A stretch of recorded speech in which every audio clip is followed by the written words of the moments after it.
Hello and welcome to the Gaggle, where we challenge and if necessary destroy media narratives. Today I have Helen Buyniski with me, who's an American journalist with RT, and her writings are collected at helenofdestroy.com. I'll put links in the comments below so you can find her after we have our conversation about day 2. Helen, how are you feeling on day 2 of the saga that is the US elections?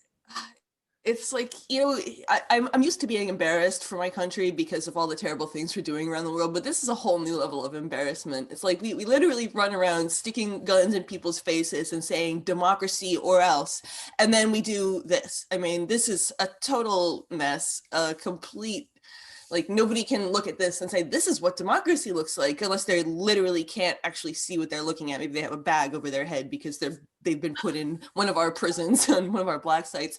Yeah, this is not what democracy looks like, guys. This is a pretty shameful show. Yeah, I just want to get some kind of context on the circus that is unfolding. So we're now at quite a tight race between both camps. And as the votes are rolling in, as I understand, there's a lot of voting that is yet to be counted, a lot of ballots that are yet to be counted, and we won't actually have an answer. There's lots of people expecting that by midnight, when the first day of the counting finished, that we'd have an answer. Of course, that's not the case. Yeah, it's you can kind of sense that they just have truckloads of pre-filled ballots waiting to be dumped into circulation in case the things don't seem to be going the way that they want them to. Just the idea that suddenly we can go from, okay, everybody has to vote on election day, and maybe some people who aren't living here have to send in their ballots, and now all of a sudden we're going to be given this long period in which anybody could just submit votes whenever they like. Oh, are things not going your way? Okay, bring in the truckload of Missouri votes. Or, oh, things aren't looking so good in Pennsylvania. Good, we got a truck full of votes for Biden here, or a truck full of votes for Trump here. Yeah. It's, I realize that things are probably not that blatant, but given what they've been caught doing in Florida before, I think Debbie Wasserman Schultz was the one who was caught doing this with just literally baskets full of votes that they were caught just kind of slipping into cars and stuff. It's like, this is not what a functioning democracy would be doing. This is completely off the wall. It seems like it's absolute madness. It's who can cheat the system best and most effectively and get away with it. Yeah, in a reasonable-ish manner. Yeah, and it's like, it's not just mail-in voting that's like this. Voting machines are historically the Diebold election system, which has now been cannibalized and spun off into a couple companies, ES&S and Premier Voting Systems, has historically had very strong ties with the Republican Party. So it's like they were caught doing all kinds of funny business back in 2004, 2002, 2000 for the Republicans. So it's not like this is just a Democrat thing or just a Republican thing or just a mail-in voting thing. It's an entirely fraudulent, like on so many different levels. It's a very powerful ecosystem of fraud that has been sort of substituted for democracy when nobody was looking, because people were kept busy with like catnip social issues that don't actually really have any effect on their lives, but that they like to debate. I use that term mostly scream at each other while throwing things and calling each other bigots and stuff. So yeah.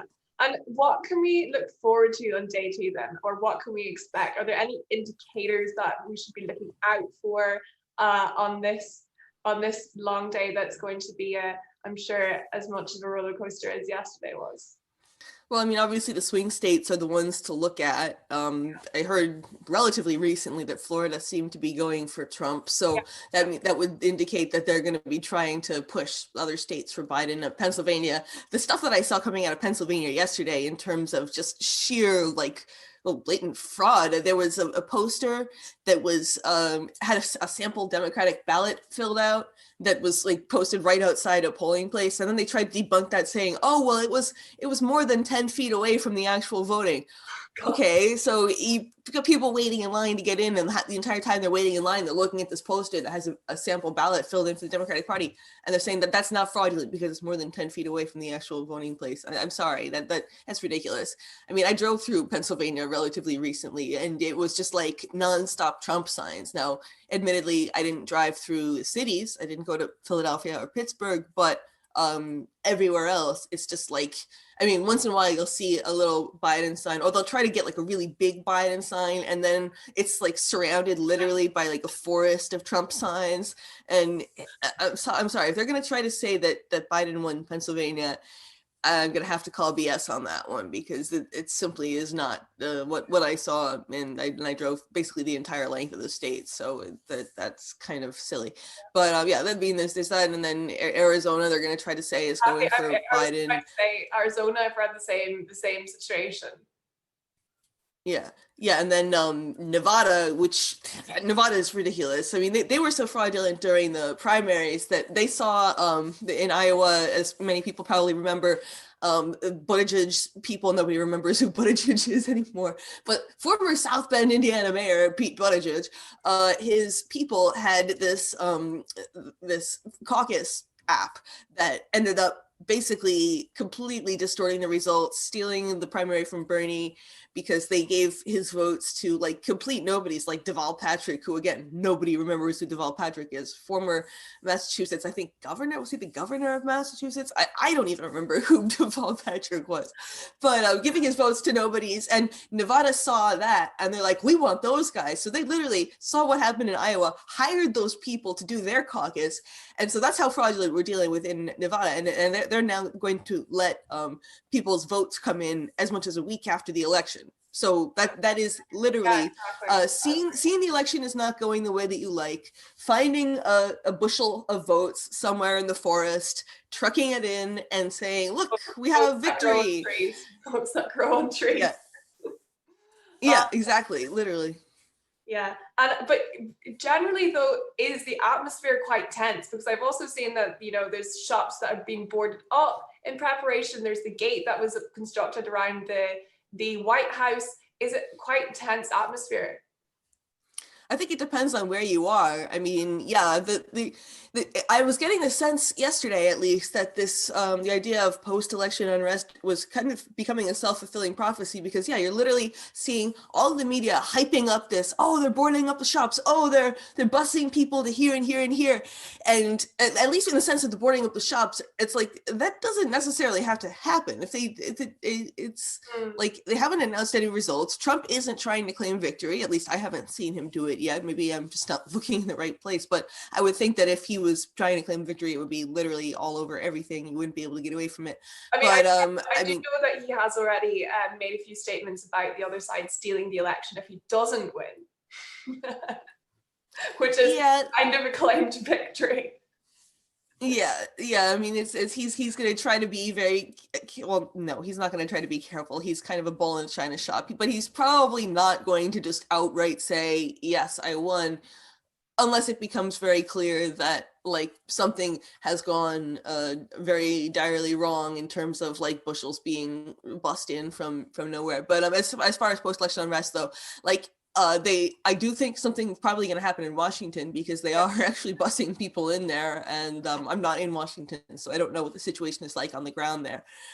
In New York right now, I'm not hearing reports of anything going down, but they do have the shops boarded up. I think that's more of a precautionary thing because of what happened in terms of the riots and smashing windows and everything.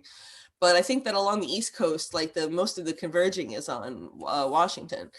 That's where they've declared they're going to occupy things indefinitely and camp out there and basically cause a big mess. So that might take the pressure off some of the other coastal cities, just because if they're over in Washington, they're not here. And I also saw it, just going back to the kind of inflammatory nature of the media surrounding this kind of unrest. Like I saw a lot of headlines saying what to do when Trump stages a coup, applying the theory that this hypothetically was a reality, and what to do during this reality, which I think is completely inflammatory. And I do think a lot of the time I agree. I think that it's just fanning flames. Yeah, it's a self-fulfilling prophecy. They really want Trump to claim victory so that they can then justify all of the rhetoric they've been throwing out for the past several years. But, oh, Trump is a dictator, Trump is Hitler, Trump is Mussolini. And it's like, actually, you know, when you look at what a lot of the other world leaders have done during the pandemic in terms of imposing martial law and basically locking people in their homes, Trump has been relatively mild. I mean, I hate that I'm constantly being put in a position of defending this guy, but like, he could have done a national lockdown. He could have done what Cuomo's doing on a national level, and he didn't. So, I mean, yes, there are a lot of problems with this guy. Its foreign policy, for example, is completely terrible. And unfortunately, Biden doesn't represent anything better. And that's why I don't really get that whole dichotomy. But yeah, in terms of, oh yeah, Trump's the fascist. Well, he didn't lock down the nation. It was the other side calling for him to lock down the nation. It was Fauci calling for him to lock down the nation. I do think that anybody who was duped a second time around of Trump's idea of draining the swamp is kidding themselves, because it's like, I mean, I'm sorry, you're working for the swamp. The swamp is telling you what to do. He's literally admitted that the swamp is telling him what to do when he did finally impose that, like, the 1 month federal shutdown in April or March or whenever it was, basically saying, oh, I didn't want to do this, but they're saying I have to do this. Okay, who's they? We never get that. Yeah, we never get who's they, but it was pretty clear. Yeah, I mean, that was his promise from 2016, was that he was going to drain the swamp, which of course is a monumental task, and he ended up, I think, coming privy to the swamp itself, much like most presidents in the US when they start out with good intentions, you know. Yeah, it's like they don't realize that president is a purely vestigial role at this point. You're not actually making any policy, and just seeing the protests, the early protests by like national security people. How dare he try to make foreign policy when during the Ukraine thing, during the impeachment scandal, it was, oh, how he's trying to make foreign policy. What's wrong with him? That's our job. It's like, wait a second. I mean, and if anyone has made it through these last 4 years and still believes that the president is making the decisions in terms of what the US does, either at home or abroad, I mean, you just haven't been paying attention, because this is a bit silly. Yeah, how important is this Senate vote? So I think it's tied at the minute between the two parties, but how much of a factor would that play in changing things, or because I know also the Democrats were hopeful to try and charge the Senate, as it were, but how much does that have an influence over what will happen in the future, in the next few weeks? The Senate is pretty important because they've already got control of the House, and if they have the Senate as well, then that will enable them to pass basically all the harebrained legislation that the House has passed in terms of being like the basically for show resistance, the Potemkin resistance, whatever you want to call it. The Senate would actually be able to ram those things through. And if they had both houses, then they would be able to override Trump's veto, although they would need a few more than just a simple majority. I think they would need a super majority in the Senate if they were going to override Trump's veto. But still, if they got Trump out and they had tripartite control, then we'd really be looking at a serious problem. It's like, as much as, again, I'm not a supporter of the Republicans, but in some way, a gridlock can be a good thing, because if both parties are pure evil, then you don't want either of them being able to get anything done, because then that like at least protects the American people against further incursions on their rights. Both parties are just like gung-ho for, okay, how many rights can we take away now? Oh, they still have a First Amendment, let's get rid of that. Oh, Fourth Amendment, nah, screw it. And I mean, there's some talk now about like scrapping the Constitution because it's a racist document. I don't think that's a good idea, but if you get a Democratic supermajority, I don't know, something could happen. Yeah. I don't necessarily think that Biden would go for that, but again, the president is a vestigial organ on the body of democracy right now, which I would say the patient is on life support and nearing death, but it's just my opinion living here and everything. And is this what has come down from your perspective then? Is it choosing between a lesser evil? Yeah, I mean, it's choosing between a lesser evil. And the question is, okay, so after, I mean, I've been eligible to vote since for let me think how many elections. Several elections now. I'm not going to give away my age here, but and every time it's okay, vote for the lesser evil. You have to vote for a lesser evil. If you don't, you're not doing your civic duty as a person. And it's like, well, look at where it's got us. We've got two like people who more than half the American population polled a few months ago believes that neither candidate is mentally fit to serve in this role. Neither candidate. That's not just Dementia Joe or something. That's neither candidate. And so that's where all of these years of voting for lesser evils have gotten us. And so I think that if people don't start like looking at third parties, there are some third party candidates who actually don't suck out there. I mean, I can think of that there are two that have much better policies than Trump and Biden. And so I think people need to start considering these alternatives, because otherwise you're going to just get more and more of this, and it's going to keep going downhill. But Helen, is the system incentrically geared towards a two-party majority always? Like, is there room for a third party within the system itself? Yeah, the problem is the money. It's ever since Citizens United just opened the floodgates for the money, it's been impossible for a third party to get in there and actually get the kind of visibility and the kind of support nationwide that they need to actually get in there. But there is a thing that if a third party gets a certain amount of votes in the national election, then they have to have matching funding. So if I think it was Nader in 2000 got the Green Party a certain degree of funding, or he almost did. I don't remember the exact details of that, but of course he was excoriated and attacked from all sides for stealing the vote from the extremely charismatic and winning personality of Al Gore. I mean, no, sorry, that was another race where it seemed like the Democrats were throwing it. It's like they didn't want to win. It was Bush's turn. We had to have the war on terror and all that crap. So Gore basically threw the race. And it's again, I think we're looking at a situation where neither candidate really wants to have the responsibility of presiding over what is certain to be, if not the downfall itself, at least the significant decline of the empire, because things are not looking good right now. No, not at all. And yeah, I think that's neither candidate is particularly eager to have to take on all the troubles that they will be given immediately upon the first day in office. That's true.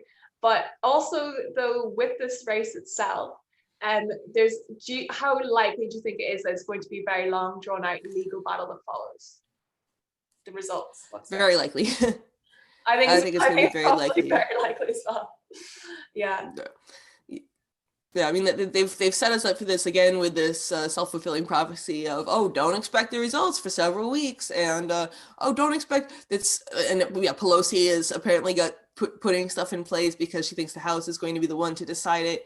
Now, I know at least in 2000 it was the Senate that ended up deciding, the Senate and the Supreme Court, but yeah, I'm guessing that she assumes to be. Yeah, Trump has also been referencing the Supreme Court in having influence over ruling what comes next. And I think right now Trump is making a lot of noise about legal action, while Biden's kind of preaching patience, just to say that we need to wait, which we all know. But I also do know that ballots, you're never going to have a finished reading on the first day of election. That's just not a thing. That just does not happen anyway. But to have weeks and potentially longer than weeks ahead of us is a very strange situation. Very strange situation. Yeah, and I don't know how much people are going to put up with that. I think that might end up with people starting to take to the streets of like, what are they hiding? Why is this taking so long? And I know that they've tried to inoculate us against that in terms of like all the social media outlets saying, okay, we're going to crack down on distribution of content after the election because we don't want unrest and blah, blah, blah. But that's actually made people more suspicious because they're like, okay, the social media platforms are all in on it and this and that. And it's definitely doesn't help that some states have put a hard and fast cut on voting in terms of after election day, which, you know, makes sense if you're thinking about fair elections, not that we have those. Fair election, I mean, election day should be the last day, you know, that's logical. But this idea that people can keep voting, oh, we need more Democrats, here, come down. Oh, we need more Republicans, come down to your local polling place. And so it doesn't look good from the outside. And it used to be the U.S. was concerned about its image abroad. Of course, it's been a long time since that was the case. But it is kind of funny if you look at how, you know, we're literally running around the world delivering democracy at the point of a gun, or delivering what we call democracy at the point of a gun. And now it's like anybody who's suffered through a US-led war and is now looking at the US like, okay, so you killed all of us for this. This is great. And we're supposed to emulate this. And obviously there are plenty of US deposed democracies that have had similar snafus in terms of their own elections. But I don't think anybody really expected it to happen here in such a blatant and obvious way. Yeah, I that's exactly true, that the eyes of the world are on the US right now, as is its own citizens feeling, and I think feeling the tension and the pressure from probably in a diluted form myself, like in very diluted form, because I'm trying to like have a bit of a cleanse from everything now and again, because it gets very intense. But at the same time, like the US presidency is a question that matters to the world. It's not just mattering to the US. And it's an important question that people watch over carefully. And to see it now go into what I expect to be a long period of limbo, it is actually quite concerning, because during that period of limbo, how much can people take before they can't take anymore, or want answers, or start to question the system itself, you know? Yeah, and how many like individual lawmakers are going to revolt? We already had the House try to stop the confirmation of Amy Coney Barrett to the Supreme Court because they were basically trying to take revenge for what the Republicans did with Merrick Garland, which, I mean, and that was a bit of a hypocritical thing there, that it's like, oh, well, they didn't let them confirm the one guy in this situation, and same thing with the next. It was a little bit dodgy, but at any rate, the fact that an entire half of a House of Congress could just revolt because they don't think that the leader is going to be around for much longer. I mean, I think we're going to see that in other ways. I know that there's been talk of trying to pass this second Corona stimulus. Yeah. And there's a lot of American people who basically are looking at empty bank accounts. And if not for the CDC eviction moratorium, they'd be out on the street. And so it really, there's a second stimulus payment to at least the people, if not certain, I think small businesses could use another bailout as well. I don't think that large industries necessarily need one because they've got plenty of money already. And this idea that, oh, we're just going to do a standalone bailout for the airline industry. Really? The airline industry? No, I don't think the airline industry needs any more money. They've got plenty. And if Boeing wasn't out there making planes that crash, if you look at them funny, then maybe they wouldn't be in such dire straits. But you know, that's US industry for you. If you've got a comfortable monopoly on an industry, then there's no impetus to make it competitive in the hypothetical free market. Priorities straight. Definitely. Your priorities straight. And can I ask you finally though, Helen, what do you expect? Who do you expect to win? Who is your call on this election? Do you have one? I mean, I think if the vote was fair, Trump would probably be reelected. Yeah. This is not my personal preference. I'm not going to say what my personal preference is, but I'm just saying, if they had a fair vote, I believe the American people would reelect Trump. Not by a huge margin because he hasn't delivered on most of his promises, but there is definitely a large silent majority in terms of like they're not in with Biden's weird hybrid of neoliberal centrism and like bizarre fake left pseudo-communist, whatever, like, I'm very pseudo-communist. There's no actual communism, not in the sense of up with the proletariat. It's down with the proletariat, but up with the weird social controls that come with communism. I don't know if that makes any sense. It's a very, very strange little mix he's got going on there. He's completely owned by large corporations and foreign interests, but this weird, like, what's the word? something cultural Marxism, something like that, something like that. Not actual cultural Marxism, but this this weird facsimile of it that's been used to destroy the left by the neoliberal centrists, and now the real left is pretty much extinct. There's not a lot in terms of like anti-war, pro-free speech. The real left is basically dead, except for maybe a few hundred people on Twitter.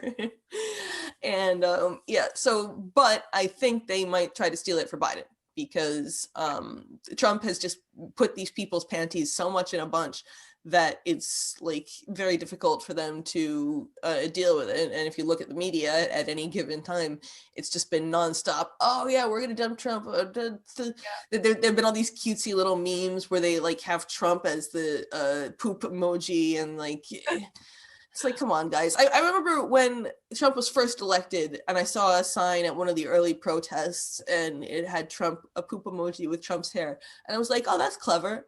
That was 4 years ago. 4 years. And they're still doing it. It's not clever anymore, guys. I'm sorry. It was cute then. Dump Trump. Oh, that's funny. Yeah, 4 years later, it's not funny anymore, dude. But yeah, so I think if they let the election go fairly, it will probably go for Trump. If they steal it, it'll go for Biden. Interesting. I mean, I also can imagine the backlash from this will be that there's going to be both sides. A lot of people saying, not my president. A lot of hashtagging, not my president. Yeah. Oh, yeah. No, and I mean, it's like, I think even a lot of people who voted for Trump last time didn't really like Trump. They just didn't want Clinton. And again, this is what you get from lesser two evils voting. Even the people who vote for somebody will say, "Oh, he's not my president. I just voted for him because I hate the other guy more." Yeah. And I think that you're going to get a lot of that again this time, because I mean, there are a lot of people who really, really hate Biden, and they only like slightly hate Trump. And that's a defining factor, isn't it? Yeah. So strange. Well, Helen, thank you so much for your opinions and for your insights. And I hope day 2 goes well over there. I'll be watching from afar, although not too closely, because honestly, I can imagine this being very long and very drawn out, as you just described and explained. But best of luck, and everyone watching this video, you can find Helen and links below. Thank you guys for watching. Don't forget to like, subscribe, and share our channel. And we'll see you next time. Thanks, Helen. Thanks for having me.